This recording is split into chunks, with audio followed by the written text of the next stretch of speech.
नमस्कार, मैं डॉक्टर सुशील कुमार शर्मा, सहआचार्य इतिहास, राजकीय महाविद्यालय गुड़ा।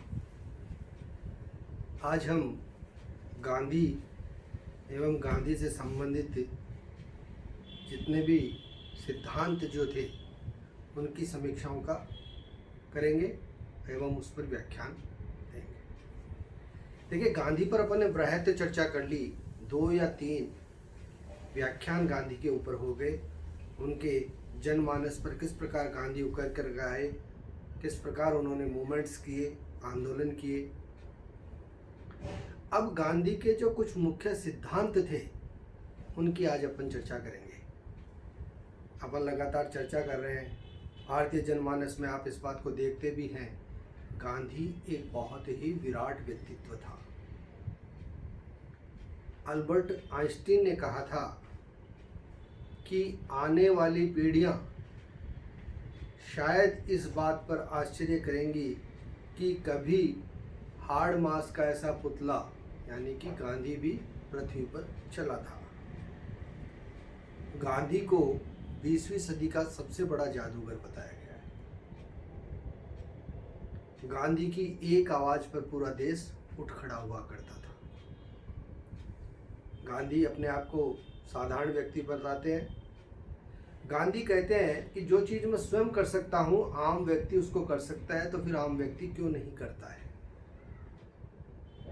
गांधी ने जितने भी सिद्धांत बनाए उन सिद्धांतों को पहले अपने जीवन में आरोपित किया और फिर जनता के समक्ष रखा। उनके कुछ सिद्धांतों की अपन समीक्षा करेंगे। जैसे उनका पहला सिद्धांत उन्होंने, या पहला जो विद्रोह का, विरोध का एक नैतिक तरीका निकाला, वह था सत्याग्रह। गांधी को इसकी आवश्यकता पड़ी दक्षिण अफ्रीका में। प्रारंभ में इसका नाम जब उन्होंने सुझाने के लिए कहा तो इसका नाम आया सदाग्रह, और वह सदाग्रह धीरे धीरे बढ़ते हुए सत्याग्रह में चला गया। सत्याग्रह यानी सत्यपूर्वक आग्रह। बहुत बड़ी मीमांसा बनाई, छोटी बात नहीं थी सत्याग्रह। सत्याग्रह के उसने, गांधी ने कहा कि प्रत्येक व्यक्ति सत्याग्रही नहीं हो सकता। सत्याग्रह वही करेगा जो सत्याग्रही होगा, और सत्याग्रही के लिए उन्होंने सत्याग्रही मीमांसा बनाई कि कौन सत्याग्रही होगा। उन्होंने उसके लिए विचारधारा बनाई। सत्य, अहिंसा, अस्तेय, अपरिग्रह, ब्रह्मचर्य, कायिक श्रम, निस्वार्थ, सर्वधर्म संभाव आदि विचारधाराओं के साथ में उन्होंने तय कर दिया कि यह व्यक्ति सत्याग्रही होगा, वही सत्याग्रह करेगा। और जब वही व्यक्ति सत्याग्रह करेगा तो सत्याग्रह होगा, अन्यथा दुराग्रह होगा। गांधी नैतिकता की प्रधानता की बात हमेशा करते हैं, वैचारिक चिंतन को प्रमुखता से लेते हैं। गांधी ने इसमें अलग अलग स्थितियां भी बनाई। उन्होंने हड़ताल रखा, उपवास रखा, हिजरत रखा, अलग अलग टेक्निक्स बनाई सत्याग्रह की। हिजरत यानी कि अगर आप कहीं स्थान पर रहते हुए किसी शक्ति को सहन नहीं कर पा रहे हैं तो अपने आप को समाप्त नहीं कर देना है, स्वेच्छा से वहाँ से चला जाना है दूसरे स्थान, उस स्थान का परित्याग कर देना है। बहुत बड़ी सोच थी गांधी की। हड़ताल गांधी की सबसे बड़ी देन। विरोधी को इस बात के लिए अहिंसक तरीके से मजबूर कर देना है कि जो वो कर रहा है गलत है तो उसे वो ठीक करे। एक बहुत बड़ा कॉन्सेप्ट सत्याग्रह का गांधी ने दिया, और उसी के आधार पर 1916 ईस्वी में जो साबरमती आश्रम की स्थापना हुई थी, उसमें आज भी भजन होते हैं। साबरमती के संत तूने कर दिया कमाल, दिलवा दी हमें आज़ादी बिना खड़ग बिना ढाल। ये गांधी की ही ताकत थी, गांधी के विचारों की ही ताकत थी कि उसने अहिंसा के बल पर इतने बड़े हिंसक देश को घुटने टेकने पर मजबूर कर दिया। बिहार के अंदर प्लेग फैला था। मैं आपको उदाहरण दूं, अंग्रेज नहीं जानते थे कि इसका टिश्यू कैसा है। उन्होंने 2/3 गांव में आग लगा दी कि यह आगे ना आ जाए। जो लोग इतने निरंकुश हो सकते हैं, जो लोग इतने आत्ताई हो सकते हैं, मानवता की जिनको किसी भी प्रकार से दुहाई नहीं दी जा सकती, उनको कैसे रोका जा सकता था? केवल गांधी ने अपनी नैतिकता से रोका उन्हें, वरना हिंसा के माध्यम से वो कभी रुक नहीं पाते। जैसा कि अपन असहयोग आंदोलन में भी गांधी को देखते हैं। असहयोग आंदोलन में अगर गांधी विरोध नहीं करता, उसको चोरा चोरी कांड के बाद में, हिंसा के बाद में रोकने की बात नहीं करता, तो यह मूवमेंट इतने बुरे तरीके से कुचला दिया जाता कि आने वाले 30 वर्षों तक कोई भी भारतीय आंदोलन नहीं कर सकता था। तो यह गांधी की जो वैचारिक ताकत थी, उसी के आधार पर सत्याग्रह आगे बढ़ा और भारत को इसकी स्वतंत्रता प्राप्ति में मुख्य साधन बना। तो यह था गांधी का कॉन्सेप्ट सत्याग्रह। दूसरा, स्वदेशी। गांधी ने कहा कि देश में आर्थिक स्थिति मजबूत करने के लिए हमें स्वदेशी का पालन करना पड़ेगा, विदेशी वस्तुओं का बहिष्कार करना पड़ेगा। गांधी ने कह दिया, विज्ञान और तकनीक की बात करते हैं, गांधी बड़े पारंपरिक हैं, गांधी बड़े तार्किक हैं। गांधी कहते हैं कि जब तक हम आल्पिन नहीं बनाएंगे, हम आल्पिन के बिना काम चला लेंगे।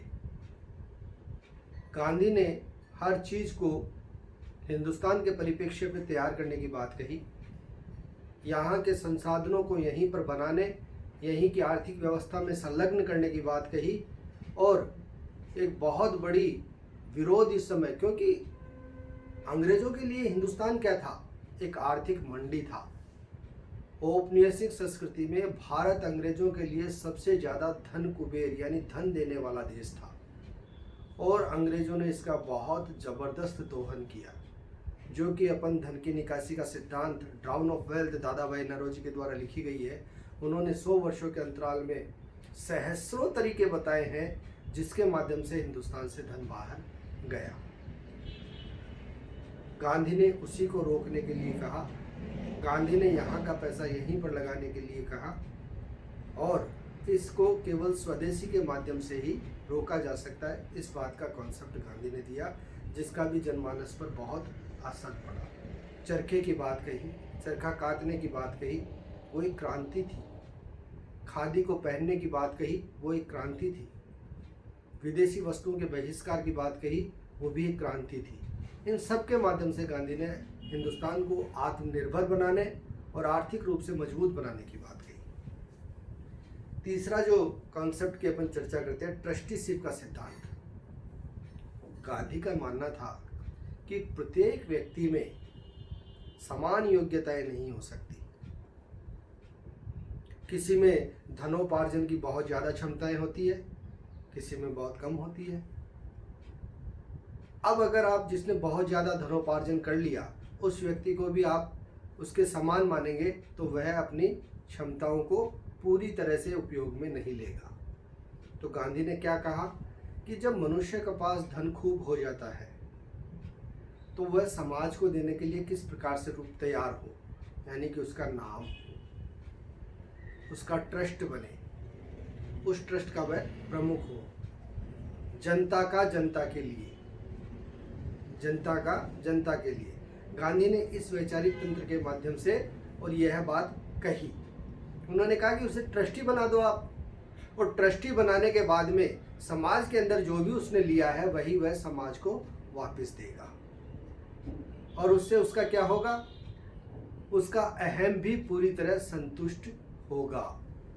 और जब वह स्वयं से इस बात के लिए तैयार होगा, तो उसकी स्थिति और भी अच्छी होगी। बहुत अच्छे तरीके से वह इस बात को स्वीकार करते हुए आगे बढ़ेगा। तो यह गांधी का ट्रस्टीशिप का सिद्धांत था। चौथा सिद्धांत, सर्वोदय। गांधी ने रस्किन की एक पुस्तक पढ़ी, अनटू दिस लास्ट, और उसी का लगभग रूपांतरण सर्वोदय में है। सर्वोदय का शाब्दिक अर्थ है सबका उदय। अब यहाँ पर देखिए एक बहुत बड़ा फर्क है भारतीय फिलॉसफी, भारतीय दर्शन में और विदेशी दर्शन में। विदेशी दर्शन भौतिकवादी दर्शन है, भारतीय दर्शन आध्यात्मिक दर्शन है। इस समय गांधी के द्वारा जो वैचारिक चिंतन रखा गया सर्वोदय के रूप में, उसमें उन्होंने कहा कि अंतिम व्यक्ति तक जब सारी सुविधाएं पहुंच जाएंगी, जीवन जीने की जो मूलभूत आवश्यकताएं हैं उनकी पूर्ति हो जाएगी, तभी जाकर के सर्वोदय होगा। भौतिकवादी व्यवस्थाओं में क्या होता है कि बहुत से लोगों के कल्याण के लिए कुछ लोगों के कल्याण को हटाया जा सकता है, लेकिन गांधी ने इसे अस्वीकार कर दिया। गांधी ने कहा जब तक अंतिम व्यक्ति को साधन मुहैया नहीं होंगे, तब तक हमारा मिशन जो है वह असफल है, उसे हम स्वीकार नहीं कर सकते, उसको पूरी तरह से मान नहीं सकते। और इस बात को उन्होंने सर्वोदय के कॉन्सेप्ट में दिया, सर्वोदय की विचारधारा में उन्होंने रखा। जब यह व्यवस्थाएं आगे बढ़ती हुई चली गई तो एक कॉन्सेप्ट गांधी के द्वारा और बनाया गया, और वह था रोटी के लिए श्रम। गांधी ने कहा कि प्रत्येक व्यक्ति को श्रम करना चाहिए, चाहे वह अधिकारी हो, कर्मचारी हो, मजदूर हो, किसान हो, कृषक हो, लेकिन उसे शारीरिक श्रम तो करना चाहिए। और वह शारीरिक श्रम किस रूप में? समाज के निर्माण के रूप में, समाज में संगठनात्मक कार्रवाई को सुचारू रूप से संचालित करने के लिए श्रम करना चाहिए।